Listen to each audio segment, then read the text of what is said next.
Hey everybody, it's me, Angel Benton. I know it's early in the morning. My voice is all... it hasn't woken up yet.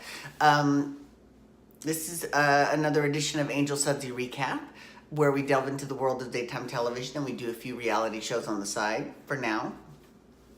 And one of those daytime TV shows that we're doing is General Hospital.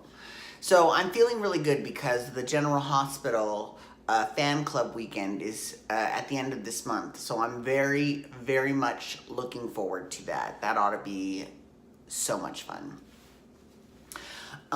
Also,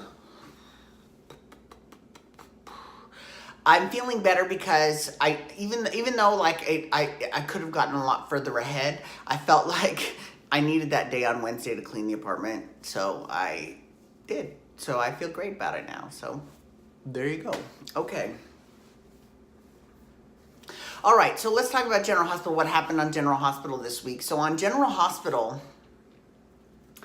a lot happened. First of all, Maxie gave birth to the baby, which is so, I mean, at first it was a little unbelievable. It's like, okay, her water breaks and then bim bam boom, she gives birth to the baby.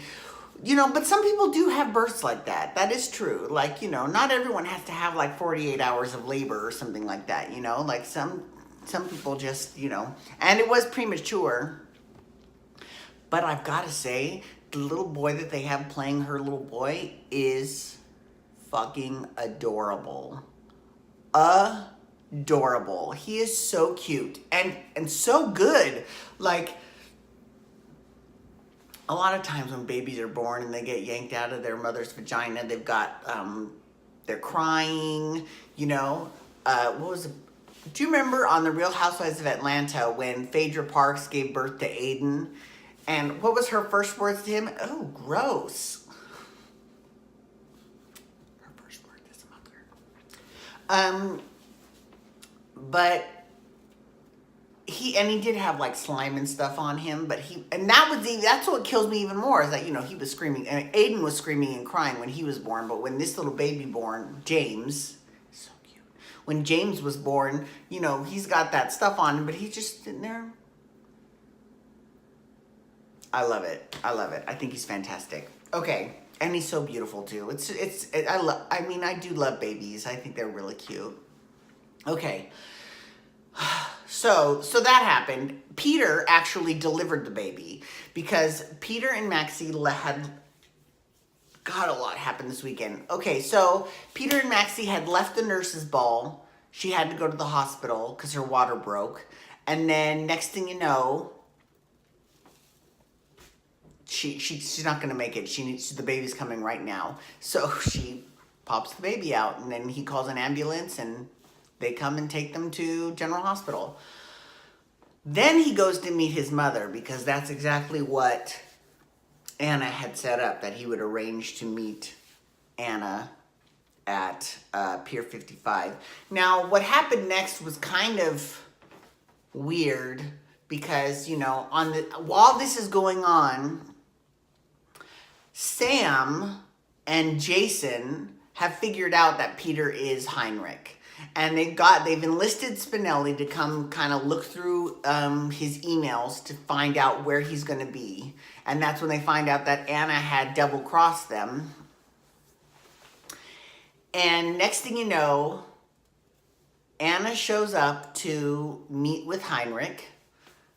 And Heinrich pulls a gun on her because he thinks, you know, that she is just that she's making it up, that she's pretending to be his mother. And so Peter pulls a gun on her and he's holding her. And next thing you know, Jason shows up and he's holding a gun on Heinrich. And if you think that's where the twists end, you're wrong, because next thing you know, Anna pulls a gun on Jason. So, you know, He says, if you shoot me, I'll kill her. Sorry. And so what he does is he actually pops him in the head. Because he was to Heinrich's back, and Heinrich had his gun to Anna. And so then Jason takes takes his gun, and he basically pistol whips Heinrich in the head, and he drops the gun, and then next thing you know, he's got Heinrich with his gun, but then next thing you know, Anna pulls out her gun and she's got it on Jason. I know, it's really crazy. Okay, so then Finn shows up. And he tries to tell them that, because he basically heard the whole story, and, because, Anna basically explained to Heinrich, who she was and their relationship and the interlopers that have interfered in their relationship and why they haven't been able to have one until now, all that other stuff. And, Finn shows up and he says, why don't we just all put our guns away? Like, why don't we all put our guns away? Let's talk about this rationally. But the good thing about Finn is that he called Robert Scorpio, and he said Pier 55 911. So they showed up.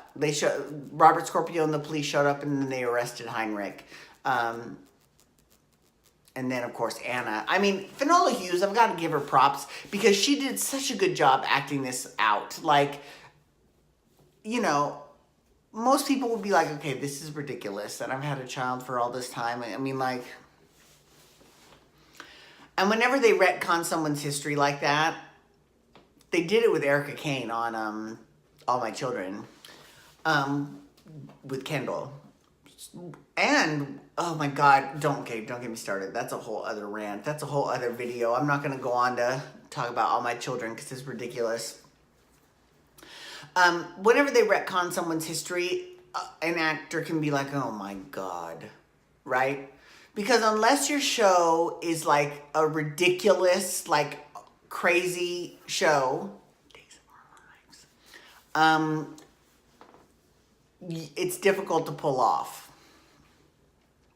But I've got to give them props because Finola Hughes did a fantastic job as Anna, and she really sold it. So she does a very good job. But you know who the performer of the week was? The performer of this past week was fucking Nina. Nina was fierce. She was fierce in absolutely everything that she did. She was, let's see. She was pissed off at Valentine when she found, because basically, Robert shows up at the nurse's ball. He punches out Valentine, and then he arrests Valentine and takes him in for questioning. And she's pissed off at Valentine because she overhears Valentine say that he knows who Heinrich is. And he's known this whole time. So then she confronts him about that, right? Then she finds out who Heinrich is. And she's furious. Then she finds out who Heinrich's mother is because Anna shows up to Valentine's house. I mean, poor Valentine, like the whole world is kind of crashing around him, but he's doing, he's doing the most. So Anna shows up and she fills Nina in on the rest that Valentine will probably never tell her, so she's going to tell her. Yeah, so then what happens is Nina then goes to the hospital and she sees Maxie and her brother's baby, and she just thinks it's so wonderful. And it was, I mean, like, then she sees Valentine again and she rips him to shreds. Oh my God, it was so good. I mean, I got to give it up to Michelle Stafford. She was just on fire. She was great. You know who else was really good too? Dominic Zampronia, who plays, who does he play? Dante Falconeri. He actually did a really good job. I was like, I'm surprised he's leaving the show. He's leaving the show, FYI.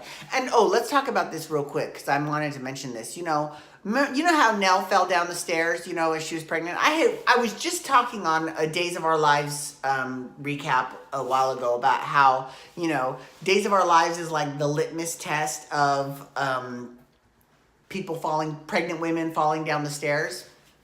Well, in this case, they did a good job. It wasn't as bad as it could have been, but it wasn't awful either. Like, it was pretty good. Nell threw herself down the stairs and, she said that Carly pushed her. And she said that, Carly said that they were fighting over a baby blanket, which Ava has taken, because Nell was holding leverage over Ava, and Ava now has leverage over Nell, so that kind of renders that all moot. So she's holding on to that baby blanket just in case. So at that point, I got to give Nell a little bit of credit. She did a really good job falling down the stairs. You know, I thought it was great. I loved it. Oh, and Carla Hall from The Chew, she was on as well. Because basically they wrapped up the nurses' ball this week. It was nice. I mean, they had Mike Corbin came out and sang a song. And Ava came out and did a number. But see, here... So they were talking about how... And this was like a full-on number. Like, it was choreographed and everything. And Griffin's like, why did you sing that song? That was you basically, because she's saying, you don't tell me what to do, you don't tell me what to say, you know, you don't own me, I think is the name of the song. And, you know, he's like, why would you sing that song? And she that's like giving him a slap in the, I'm sorry, that's my pants. I'm got a nervous twitch, sorry. So, she's like, yeah, well, I changed my mind. She's like, he was like, you were going to sing something really sweet and then you sang this song. It's like, and she's like, well, you know, I changed my mind. Now, let's be real. How are you going to get your dancers to completely restage this number in like the 5 minutes before, you know? Because the reason why was because she saw Kiki and Griffin embracing and she flipped the script. So that's when she's like, fine, no, I'm gonna change it. So that's a little bit much, you know, just like how last week, you know, with Detective Cutie Pie and his song, and it's like really okay. Anyways, thank you so much for logging on today. I do appreciate it. Please feel free to follow me on Twitter, Instagram, and Snapchat at Angel Benton. You can hashtag GH to talk General Hospital, or I'm excited about this. You can also hashtag Eastsiders to talk Eastsiders, which is a digital daytime drama that is available on Netflix. So I will be doing each episode at a time because it's only been on for 3 seasons. So I'm going to be doing that one tomorrow or today or whenever I get it done. And you can hit that subscribe button on my YouTube channel to get my YouTube videos sent to your email inbox every single day. And you can hit that, give me a thumbs up, and you can look around that YouTube channel for my Storytime with Angel Benton series. Alrighty, everyone. Thank you for logging on today. Have a great day. Peace out. Wubba, wubba, wubba.